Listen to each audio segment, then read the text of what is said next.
قرآن مجید میں دو قسم کی آیات ہیں، ایک محکم آیات ہے۔ خود سورہ آل عمران میں اللہ فرماتے ہیں کچھ محکم آیات ہیں، کچھ متشابہات ہیں، یعنی کچھ کا معنی واضح ہے۔ قل هو اللہ احد، کہو کہ اللہ، اس کا معنی واضح ہے نا، یہ محکم ہے۔ کچھ متشابہات ہے، جیسے ید اللہ، اللہ کے ہاتھ، یہ اللہ کے تو ہاتھ ہی نہیں، یہ متشابہ ہے۔ اللہ فرماتے ہیں کچھ آیتیں محکم ہیں، کچھ متشابہ۔ وہ جن کے دلوں میں کجی ہے نا، جن کے دل ٹیڑے ہیں، وہ متشابہ کے پیچھے پڑتے ہیں، متشابہ کے۔ یہ جو آپ کو ملنگ ملیں گے نا، ملنگ، آپ سے پوچھیں گے اے اصلی نماز کیڑی ہوندی ہے؟ سبحان اللہ، انہوں نے آپ کو وہی جڑی 5 ویلے پڑھی دی ہے، وہ پتہ نہیں اصلی کیڑی لئی پھردے نے۔ یہ متشابہ باتوں کے پیچھے۔ اچھا، نبی پاک علیہ السلام معراج پہ گئے، سرکار نے واپس آ کے فرمایا چغلی کرنے والے کو یہ سزا ملے گی، معاذ اللہ زنا کرنے والے کو یہ سزا ملے گی، جو خطیب لوگوں کو تقریر سنائے خود عمل نہ کرے اسے یہ سزا ملے گی۔ ان باتوں پر وہ توجہ نہیں کرتے کہ سرکار نے یہ بیان کیا۔ فرمایا میں دیکھ کے آیا ہوں سود کھانے والے کو یہ سزا ملے، اس پر توجہ نہیں۔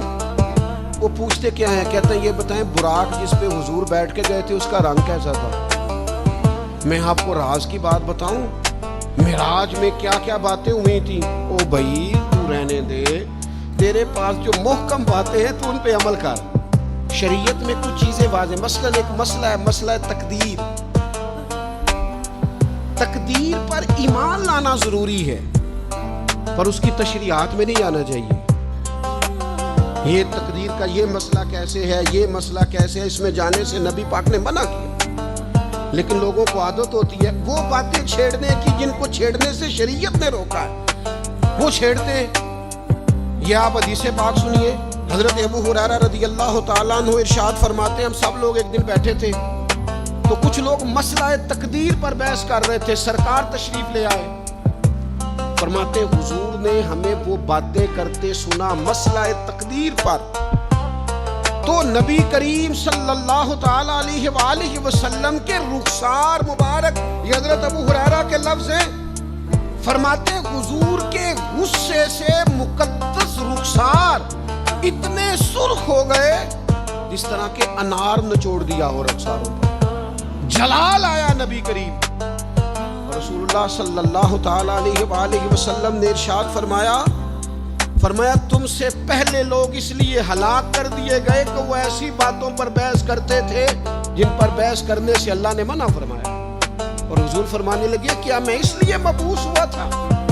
کیا تمہیں اس لیے حکم دیا گیا تھا کہ تم بحث کرو گے مسئلہ تقدیر پر؟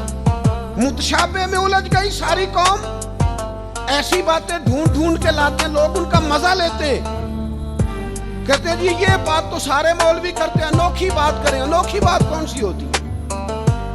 بات وہی ہے جو اللہ نے قرآن میں بیان کی ہے، رسول پاک نے اپنے فرمان میں بیان کی۔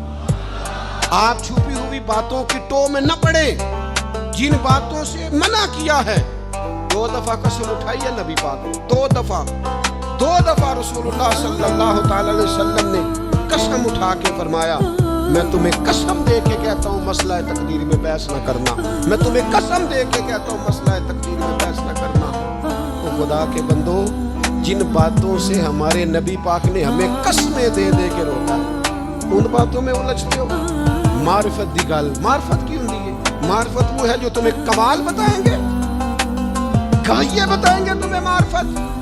ہمارا کمال جی رات کو جی وہ توحید بیان کرتا ہے، وہ کفر بکتا ہے ظالم، اور تم کفر سنتے ہو۔ توحید وہ ہے جو میرے اللہ نے قرآن میں بیان فرمائی ہے۔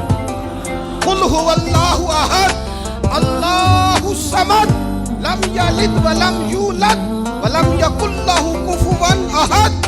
اللہ نے بیان کر دی ہے، کسی کمال سے سننے کی ضرورت نہیں ہے، اس لیے تصوف اور طریقت کی اصل کو سمجھے۔ ہم ملنگوں سے باتیں سنیں گے؟ تو میرے عزیز کبھی بھی ان چکروں میں نہ پڑے، متشابہات میں آپ الجھ گئے۔